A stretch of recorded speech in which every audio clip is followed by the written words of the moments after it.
Hello, hello, hello. Now, for the last couple of years, I've gone to no particular server, particular community of mine, that being Says Creative. It's a server that has been on this show for a while, and one particular individual has really helped out to try to assuage us from the nervousness of transitioning from one server to another. Now, in 2022, we were in one server building up this community who built up cities, towns, highways, infrastructure, but the owner was not as friendly as we thought in terms of helping us out. Eventually, it got to a point where we had to move. So in 2022, this friend of ours really told us about this one server that had a friendly community that had just had a new map made that we could use in terms of building infrastructure, cities, towns. And he brought some of his friends along, made a small empire, and then we started to grow into a server that we adopted as our new home.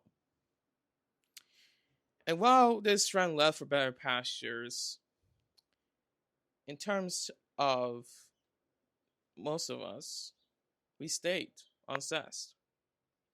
And solar has been a key part in ensuring that we could transition in a way that was not painful like other transitions could be.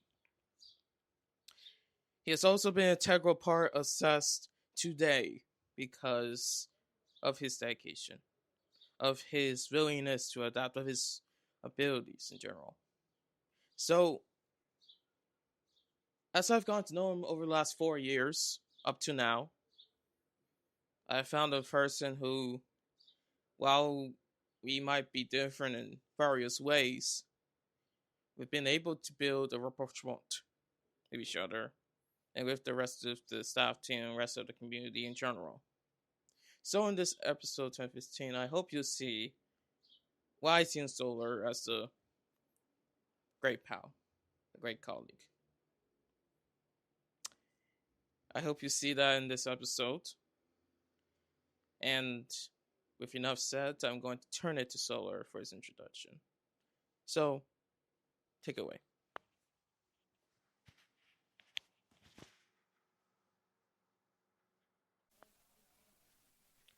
All right, folks, I'm here with Solar. And Solar, would you like to provide a brief introduction? So I'm Solar. I am the manager of Zest Creative, and I've been on the server for 5 years now. And I guess you'll find out more about me throughout the rest of this, but yeah, that's me. Well, I've known you for a little while, since 2022 or so, like late 2022. So I Yeah, guess for the last 4 years I've known you. four-ish years. Yeah, yeah, Long time, but long time. so you're from the United Kingdom. I mean, beautiful country. Yes. Love a lot of rain, but a lot of nature and everything. But I understand that while you've had a lifetime to enjoy Britain, you've also been continent side. You've been to Europe. You've been to Denmark and Iceland, and especially a city named Billund. And well, Yep. why? Why Billund? Because I know they had the Legoland there. Lego's like big there, so like, why Billund? I mean, Billund is where Lego originated, and so it's somewhere that I enjoyed both times that I've been there because I like Lego. I built Lego. Right above me is two shelves filled with it, and yeah, it's a nice place to go if you enjoy Lego. And there's a lot to see there, even like outside of Lego. But they also opened the Lego house more recently, which I've only been to once, which was my most recent time that I've been there. But that is just a really good experience if you like Lego. And yeah, that's pretty much the reason. Is just it's where Lego originated, and that's a very big interest of mine. And how did you first get interested in Legos? Did you have like a big um Lego construction? Did you have like big Lego construction set when you were like very young, or? So a lot of the Lego that I had a long time ago was it was like the really old Lego that they had. I don't know. It was like 70s, 80s, I think. Um, and then from that point, as a child, I had a big sort of tub of just random bricks, and I'd play around with those all the time. And then eventually, I started getting some of the sets that they had for sale, and from there, I just kind of spiraled. And now I've got a lot of sets. A lot of them are built on the shelves above, and some of them are in boxes. But yeah, Do you have like a favorite set or a favorite ooh, thing that you built on Lego? I mean, I don't have a particular favorite, but one of my favorite types of builds are the big Technic vehicles, the big Technic cars. The so like right above me on the shelves, I've got a Porsche, there's a Ford, a Lambo, and a Mercedes F1, all like massive Technic sets. And I did get into those more recently, but I do really like them. Very challenging builds, and they're just really fun. Well, I remember when I was younger, they had these train sets, and I was like, I'm big into trains. So Mhm. when I was younger, that was something I really wanted, but like, I could never. But Yeah.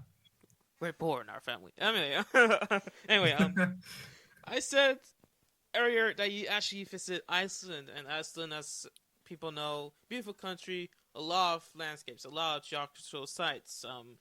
It has like only one big city, Reykjavik, and then the rest of it is like mainly nature, stuff like that, small towns, what have you.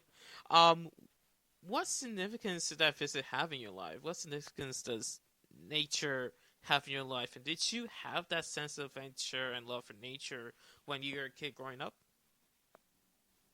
It's a good question. I mean, I've been to Iceland twice now. The first time we just went to Reykjavik and that was it. The second time was we went around the entire island, saw all of the nature, all of the different like I guess biomes, if you want to call it that, of Iceland. So everything from like waterfalls, mountains, lava fields, black sand beaches, etc. And a lot of it is a lot of it I feel connected to because of the science of it. It's obviously I'm interested in chemistry, but it's it's very much a thing in these sort of places where it's all about the way that all of the different materials of the earth sort of interact with each other to produce these different sort of landscapes and environments. And yeah, it's very interesting to me, and that's why I really enjoyed that. Now, how was your first like visit to Reykjavik in particular? Because it's again like the only like big city in the island. So, how was your visit there as well? I don't remember much of my first visit to Reykjavik, but based on how my second visit went, it is a very nice. It's not a massive city. It's very nice, very clean, and it has a big. Well, there's kind of two main, I guess, like nice parts of it that I really enjoyed. There's the Icicle Church right in the middle. It has a long name. I can't pronounce it, but it's it's very imposing, but also very like majestic in a way. And that's sort of like the centerpiece of Reykjavik. And there's a main road that goes straight down from it. And the other part is the coastline along the bay. And fun fact, Reykjavik means I think it's Smoky Bay or Smoke Bay, and that is a name given to it a long time ago by the Vikings, I believe, when they landed there because of the bay that was well, because of the bay, and you can walk along the bay, and there's like walls and I think pebble beaches, and that walk is really nice because you just get to see out to the clear water, and it's amazing. Well, not only have you been to Iceland and to Denmark, you've been here to America. You've been to Texas, you've been to California, you've been to New York, etc. Uh, was there a specific moment when you visited any of these states or any state in particular that you were just reminded back home that you thought, oh, I don't know, I don't know, this reminds me of Britain, this reminds me of home. And did any part of your journey to America give you any big life lessons? Answer the first part, no. Every time that I've been to America, it's never felt like Britain in any way. And I know that's not, I mean, that's not really surprising, but I guess the closest would be New York because it feels a lot like London, but it's not exactly the same. London's a lot more, it's a lot more spread out, a lot more sporadic in a way, whereas New York is, it feels more organized. But other than that, the rest of America that I've been to didn't really feel like the UK. And in terms of life lessons, I don't think I really had anything like that. It was mainly just the enjoyment of the trip. And on one of the trips, when I went to Texas, we have family over there, and so we visited them, and that's why we went to Texas. But yeah, it's mainly just the enjoyment of the trips. Um, when you went to like New York City, I presume, Hmm. Yeah, because the rest of it is rural, nothing. yeah. But when you went to New York City, did you go to any place in particular, like Times Square, Empire State Building, or did you go off the beaten path? Or did you go to like the outer boroughs or stuff? So yes, it was mainly Manhattan. We did Times Square, Broadway, stuff like that. And then we also went down to Staten Island on the ferry. And that was really cool because we got to see Statue of Liberty from afar instead of going onto the island, which I assume is really busy most of the time. I don't really know. I haven't been on the island. It's not. It's not. Oh. Okay. It's suburbs. Like Fair enough. there's like a small part that's like almost regular city, but then the rest of it's just suburbs, houses, Right, right. stuff like that. Okay. Well, anyway, it's still good to see the Statue of Liberty from afar. It gives you a better image of it. That is true. Did Yeah. you go to Governor's Island, or did you just go Liberty Island or Staten Island? It was just Staten Island. Fair. Yeah, I live in New York City, so it's always Yeah. like it's always nice, you know. We get a lot of tourists every year, so it's Yeah. pretty nice when people don't go to usual sites too much. But Hmm. that's my opinion. Anyway, Yeah. how was California? I don't remember much of it. It was a long time ago, but it was so we went to Los Angeles and Vegas, but we also drove through Arizona for a little bit.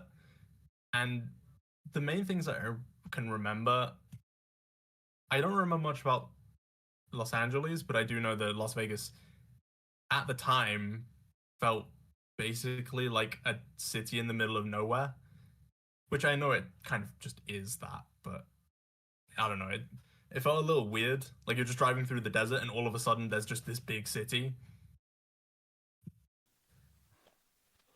A big city of casinos and aliens, probably.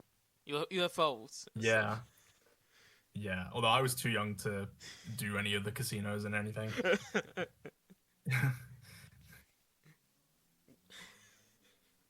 Anyway, now for viewers at home, as said earlier, Solar is big to chemistry to the point where he's actually studying chemistry at university. So, You're also pursuing a summer research project at the university. So, can you tell us briefly what this project is about?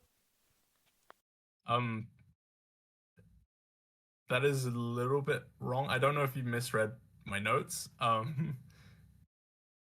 I have already graduated university with my degree, Well, and I then. did the summer research project a couple of years ago. Well, if you want, you can tell us about that then. Sure. Um, so obviously I did, yeah, a degree in chemistry. Um, I did all sorts of different parts of chemistry: analytical, inorganic, organic, etc. My favorite is probably the inorganic, and that is what my summer research project was about. I don't want to get into the technical details because I don't know if it will really make sense, but if that is something you want me to talk about, I can. Well, this will probably be seen by like 5 people, so it's up I to mean, you, that's really. fair. It's up to you. I can give a basic sort of explanation of what it was. So, my summer research project was based on organometallic chemistry. So, it's like organic molecules bonding to metals. And the specific project that I was working on was with cyaphides, which are a sort of a group of chemicals that are similar to cyanide, which I would assume people have heard of. The only difference is that cyaphides have a phosphorus instead of a nitrogen, which I know is not. I know people probably won't understand that too much, but that's basically what it is. And the goal of the project was to take cyaphides and sort of bond them to different metals and basically just see what happens. It was testing things that hadn't been tested before, and that was basically the whole project. Now, did your trip to Switzerland have any relation to those studies or to this project? The the folks at CERN, which for viewers at home, you visited, and which is a premier institute in Switzerland near the French border for nuclear and physics research. Did the folks at CERN provide anything significant to your chemistry-related studies? So, I mean, the trip to CERN didn't have anything to do with the project, but it was definitely related to chemistry and my degree and just my interest anyway. And during that trip, we did get a private tour of one of the facilities that you don't normally get tours for unless you pay like a lot of money, um, which was very, very good, once in a lifetime opportunity. And we almost got to see the Large Hadron Collider, the big collider that they have there, but it was under maintenance at the time, so we couldn't actually go and see it. But it was still a really good experience, and I would definitely recommend going to CERN even if you don't have a private tour because it is just really cool, and there's a lot to see there. It is expensive though, I will say. You also have been to Geneva, so did you have any memories from Geneva in general, or? I mean, well, obviously CERN is it's right outside Geneva. You can get to it on the trams that they have there. But Geneva is really it's a really nice city. It's on a lake, and it's not. I mean, it's not a massive city, but you can get around quite easily. And yeah, the main thing is the lake and CERN. It's really beautiful. I have a lot of pictures. It's you know how it is. Yeah, you're welcome to share those at the end. I Yeah, like. I'll share some pictures. Yeah, I'll I share. got pictures from basically everything. So Yeah, share yeah, I them. can share pictures. Sure, then Yeah. I'll edit the podcast video so that they can see as well. To the best of Hmm. my ability. This will also go to Spotify, which they won't see the videos though, but they It's can imagine. fine. They can imagine. They can get yeah. They can figure it out. Yeah, I'll send the pictures later. Yeah. Um, did you always want to study chemistry? Like, how did you decide that chemistry was the way to go in your studies and career? I was mainly from like secondary school. I just always had an interest in science in general, And when I was sort of choosing which science to go into, chemistry was the one that really, like, I don't even know what to call it, sort of jumped out at me.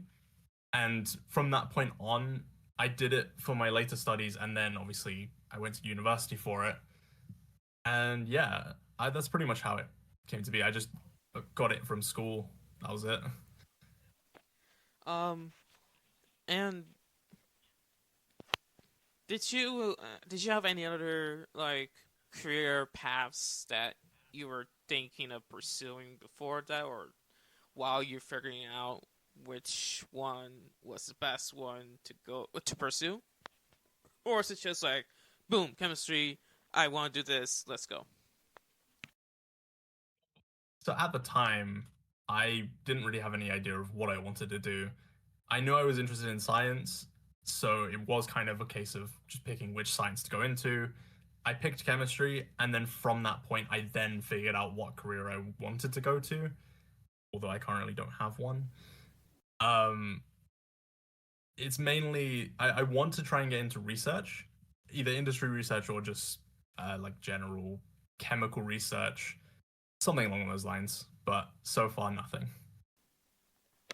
Well, hopefully those folks at CERN will give you a job someday. Maybe, maybe. You get to live close to a wonderful city. True. Uh, but I mean, beyond chemistry, I mean, one of your biggest hobbies is video games, mainly Terraria, Binding of Isaac.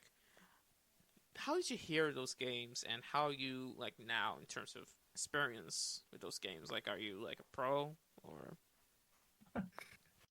I mean, they aren't really the type of games you can be a pro at. I mean, The Binding of Isaac and Terraria, I've had those games for years now, almost 10 years. And I've been playing them ever since I got them. And they've pretty much they've been my most played games as well as just my favorite games. This was Satisfactory, which is a more recent pick, but is definitely one of my favorite games as well. And I think in Terraria alone, I have over 1,000 hours, probably close to like 1,200. And then in Satisfactory, right now I have just over 1,000 hours, but I'm definitely gonna get that increased at some point because I'm starting a new playthrough of it. But yeah, there's just a lot of hours sunk into it for a long time. They're my favorite games. That's yeah. Do you have any other games besides Minecraft? We'll get into Minecraft in a little bit. But besides Yeah. Minecraft, did you have any other like video games that had a similar impact or that you were a big fan of, or was it just those ones in particular? I mean, those were my favorite games and still are my favorite games. There were a few other games that I played for a long time. I'm trying to think of any off the top of my head, but I can't really think of any. But it was mainly Terraria and The Binding of Isaac, and then Satisfactory later on, and obviously Minecraft, which we will get onto, I would assume. And that is our next question. I mean, we know each other for 4 years or so, almost thereabouts. We met on Sets Creative. It's been a bit of a topic in several interviews, but how did you hear about it? How did you hear about Sets Creative, and why do you still play in Sets Creative? And have you played on other servers that have had similar amount of impact? So I found the server originally on a Reddit post, actually, from I think it was Galil, and yeah, I think I commented on the post saying that I would check out the server later that day, and I did. And from that point on, I kind of just kept playing. At the time, there wasn't as many players that were joining the server until obviously the migrations happened, which I'm sure you know about. And from that point on, the server grew. I then joined the staff team kind of early on and kind of just stayed in the staff team with a lot of people coming and going. And then here we are today, where I'm now basically the top of the server. I don't know if that sounds arrogant or not, but We're into Robin Galileo hears about this. Yeah, true. Um, I mean, they let me do this. So. well, um, did you do you have any big memories in Minecraft in general, like uh, a friend that you met, what have you? Okay, this is a story that I haven't told many people, but I feel like it works for this. So on a server that I was on a long time ago, I don't remember exactly when. I think it was 2021, maybe 2022. And there was a guy who went by the username Hellframe, or it was something along those lines. I don't. It was yeah, it was a long time ago. And this guy, super nice guy, and he was being griefed by a child. And at the time, I was on a server that one of my friends made, and he joined, and then we teamed up to sort of get rid of the kid.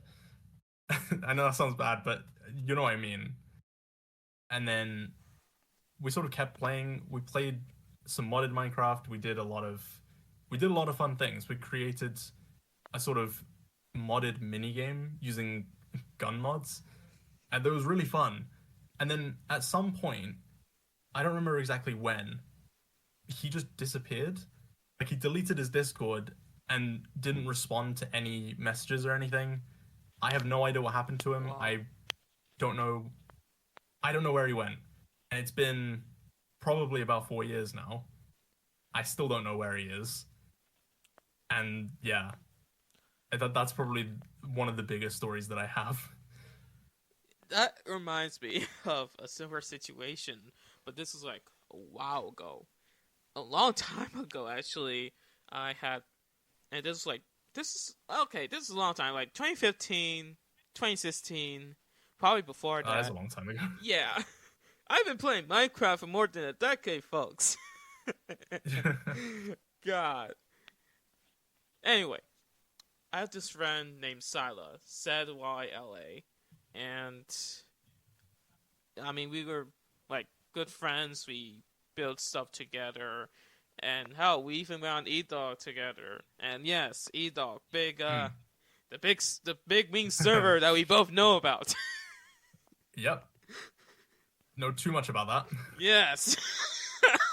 This was before the bad times, so but yeah, me and Sala actually, we built stuff together, and there was this one plot that we built. It was like her head was like on the bottom, and my head was on top for some reason, and we tried to make like a little Hmm. entrance, and then don't know what happened to the plot beyond that. It was just empty beyond that, but. I invited Sala to see the city that I built on another server, and um, that's the latest I remember of her. Also, I somehow remember that she was from Oregon, so Right. beyond that, she disappeared. Like, last I heard from her Hmm. was around 2016, so for the last, like, 10 years, we don't know each other. I Yeah. don't know if she'll ever hear this, but yeah, we had like a similar like situation to yours where your friend just disappeared one day and didn't come back, and Yeah.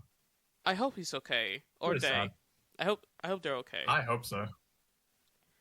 Um, yeah, that's like that's friendship in a way. Sometimes good people come into our lives and they're wonderful human beings, but then they just leave eventually, either all of a sudden or eventually. But yeah, beyond that,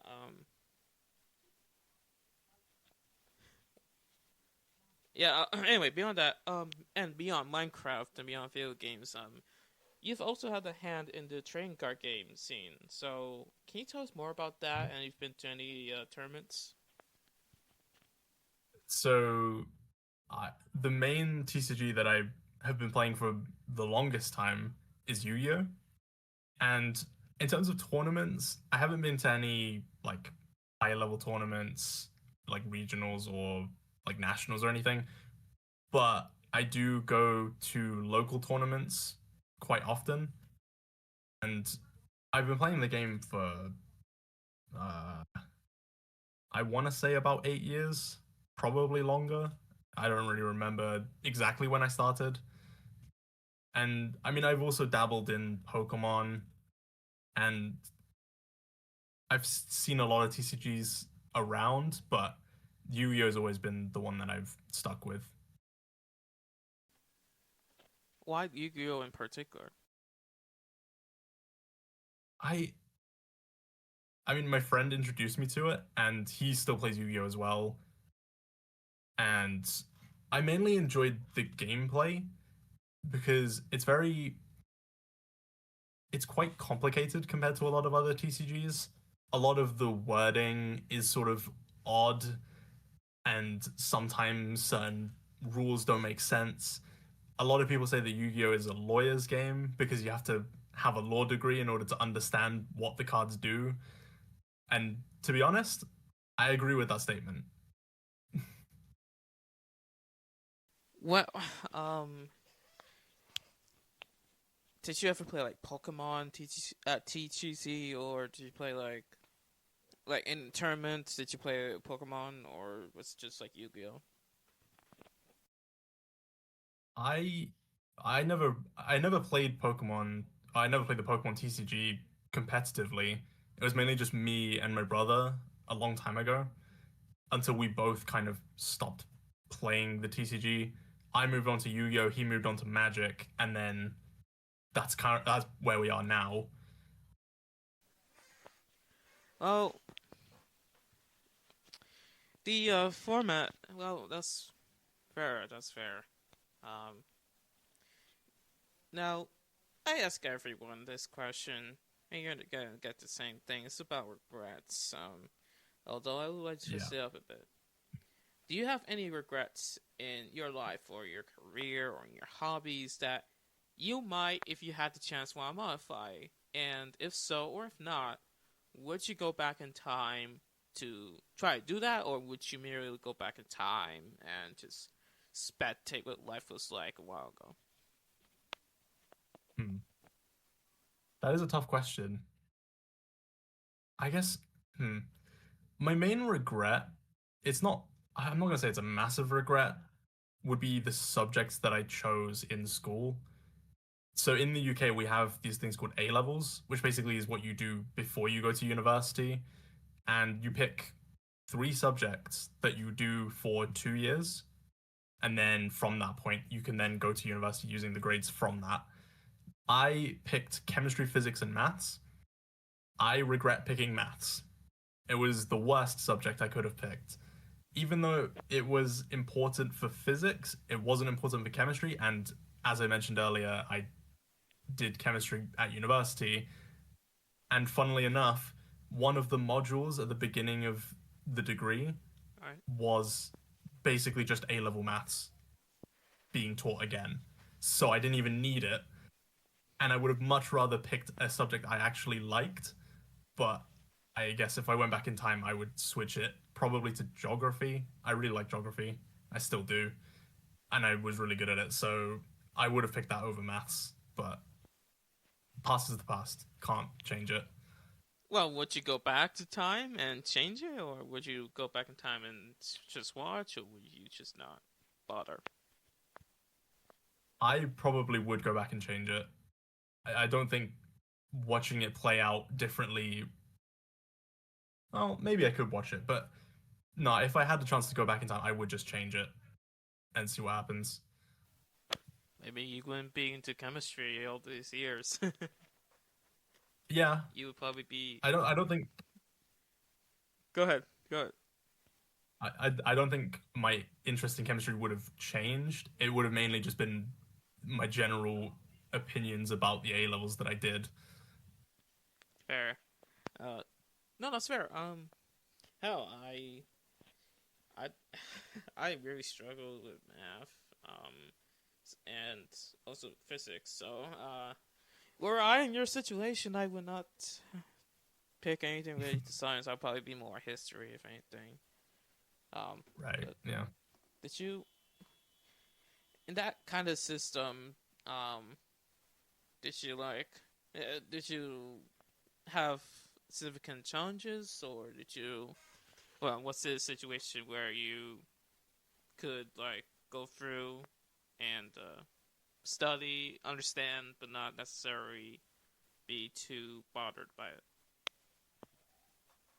I mean, in terms of math specifically, it wasn't really about the understanding.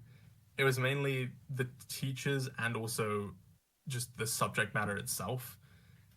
The subject matter wasn't important for chemistry or physics, yet it was somehow still a requirement for physics only, but still a requirement. And the teachers that we had for it weren't the best. And I mean, I was never really a fan of maths, but that just kind of made me hate it. Fair, completely fair. um, Yeah. well, the format of 1015 is I get to ask you 10 questions, so I did. And in return, you get to ask me up to 5 questions on any topic. So in terms of time, we're really doing well. So, Yeah. up to 5 questions on any topic. I'll leave the stage to you. Ooh. Okay. My first question is related to Zest Creative because that is a big part of both of our sort of experience. That's fair. What were your first impressions when you came to the server? Well, it was a bit of desperation because Doogie, and we Yep. both know Doogie. For everyone else at home, he is the owner of Cosmic X, aka Dog. Long story there. So initially, we both know Charlottetown, and Charlottetown was originally built on E-Dog, but it was not just Charlottetown. It was a lot of builds,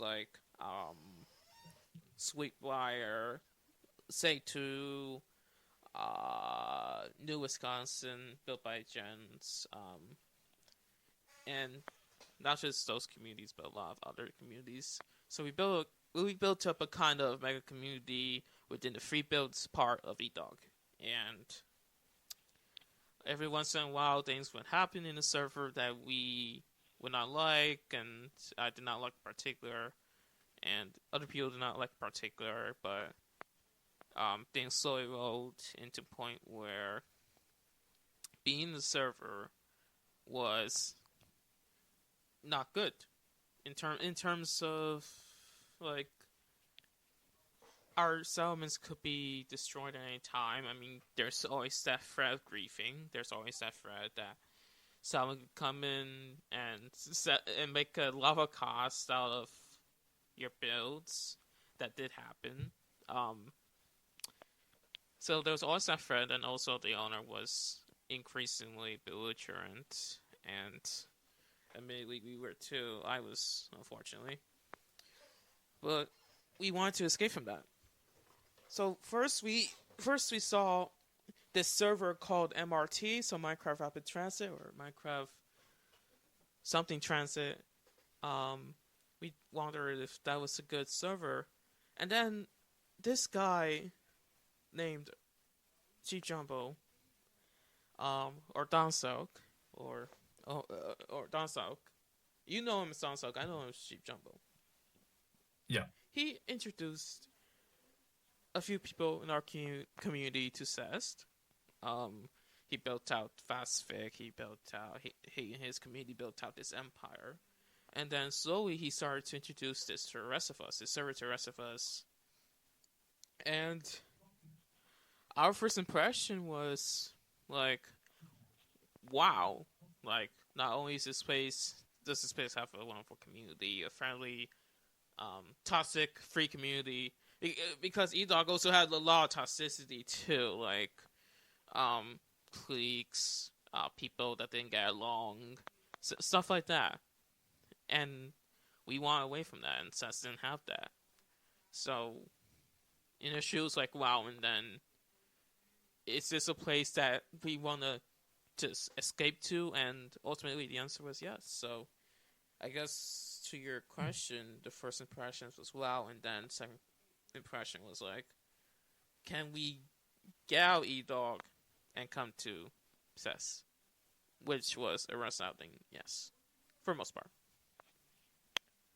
Yeah, that sounds about right. So my next question.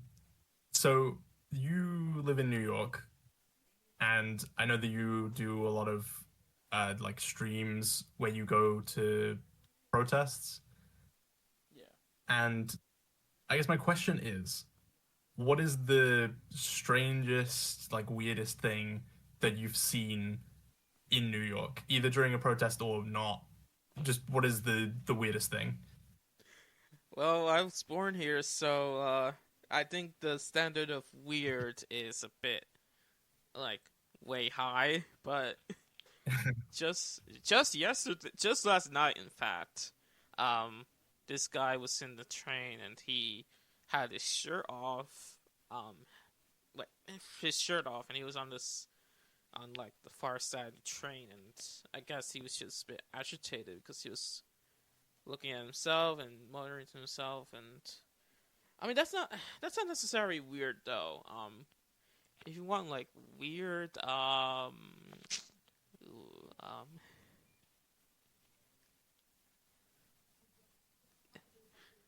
that is a very good question. uh,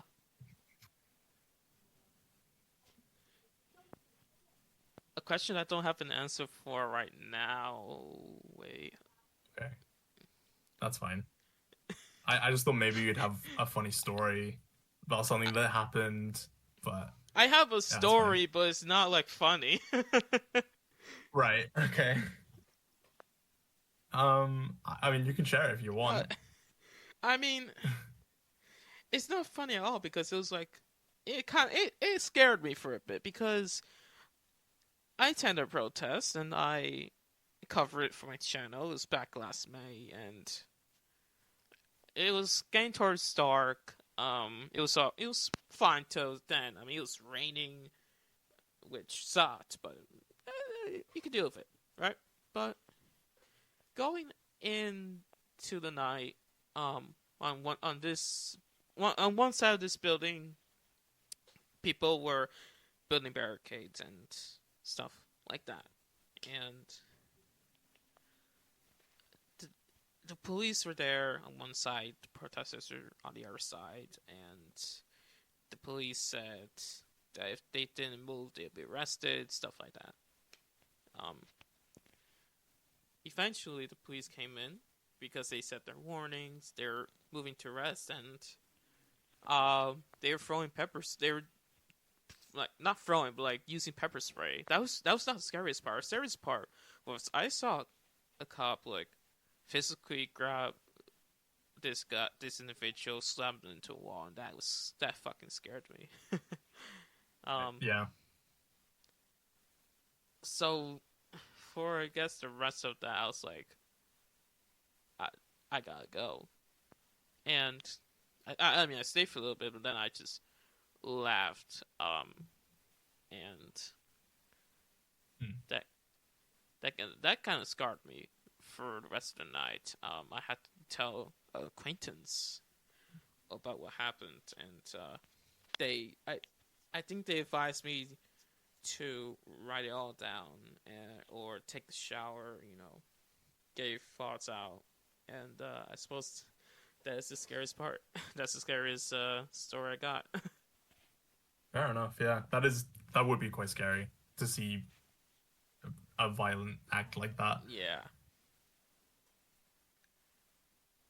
And okay, another question that is related to Zest Creative, but in a different way. Would you ever think about meeting people from the server? Like, I know you live in New York, and I know Gal and Robo live in Boston, which is not too far from New York. Have you ever thought about meeting up with people from the server, either Gal and Robo or just anyone in general? I have, and I guess the worst part of it is money because it costs money to That's fair. go places, and there's like no one in the server that's within the city that I can just go or chat with or meet up with. Right. So essentially, people have to come to New York City if they want to see me, and I'll have to go to where they are if I want to meet them. So that's always been the big concern on my end. Beyond that, though, Right. yeah, I mean, I would want to meet with Ajab, Tucker, obviously Rob Galeo. If there were an opportunity to meet up in person, I would love to participate in that. Yeah, because I know. We know each other for 4 years. I think it's time. Maybe, yeah. I know that Robo said he was gonna come to London at some point. I don't know when, but if he ever does, I definitely would want to meet him. Yeah, I think, I don't know, maybe Fats or another big guy. Just anyone, to be Yeah. honest. I think Fats met Yeah. someone here in the server. I don't know. I don't know if anyone I here don't even know where actually... that is. Yeah. I know he was in Japan for a little bit, then... Yeah, but he's like all over the place. Yeah. Yeah. I mean, I don't even know if there's been a situation where people from the server met in person, so... Oh, I mean, besides Lynn, and Sano and those crew, they know each other. So. Oh, yeah. But beyond Yeah, that, I don't because know. they knew each other before they joined. Yeah. Yeah. Yeah, it would be nice, but currently there's not really an opportunity to do that. Yeah. Yeah. I think that's all my questions. I can't think of any more right now. Well, you mentioned something about listening to metal music. So Yes, I did mention that. You want to say something brief before I wrap up? Yeah, so other than like the other hobbies that I've talked about in this, I also listen to metal music and I really like metal music. I guess if I had to say my favorite bands, it is hard to say, but I'll just name 5. Sonata Arctica, Stradivarius, Aeostorm, Sabaton, and Feuerschwanz. I'm not good at German, but it's a German name. Those are probably like my favorite bands, at least right now. And yeah, I have like a whole playlist of just all of it's like 260 something songs right now, and I basically just listen to that playlist all the time, and it's all metal from those bands as well as many others. And yeah, I really like metal music. How'd you pick up the genre? I picked it up from Sabaton. I found them on YouTube, and I really like their music, so I listened to them, and then I kind of branched off to other bands that were similar to them, and then I kind of just kept finding new bands, and then we get to today where I've listened to a lot of metal music, and I've made my playlist quite long with many different bands. And yeah, it started from just a random video on YouTube. A lot of hobbies come from YouTube, like small things from YouTube. So I don't blame you at all. Yeah. Mm-hmm. Well, I think this might be.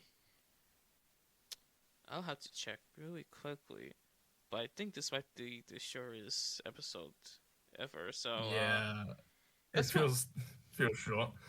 That's fine. I mean, it. So sometimes it happens. That's fine. We are currently at 46 minutes.